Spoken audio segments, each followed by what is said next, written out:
And then, all these people, like some of these people are like, competition is bad because of this, it hurts people, blah, blah, blah. And so I made this blanket statement, which I think almost got me killed, which I said that anyone that's not competitive has never won anything in life. And that's why they're not competitive.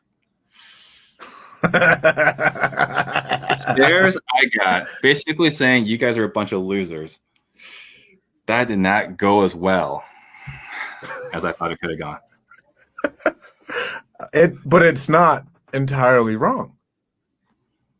Yeah. But I think it goes back to the people on the sidelines that are going to be reserved. I think those are people that it's not that they're afraid to lose necessarily. Maybe they're afraid to lose, but like I think the competitive guy is okay with losing because he'll embrace that to become a winner. Mm-hmm. Whereas I think the kind of guys, people on the sidelines, maybe aren't competitive, are happy with status quo, and that's all right. And again, I want to emphasize there's nothing wrong with that mindset because there's room in society for all of us. There's not like, if you can't do this, like there's one Jeff Bezos, right? There's one Jeff Bezos. Like we're all pushing, and some people aren't pushing, but there's really only one Jeff Bezos. Right. But we need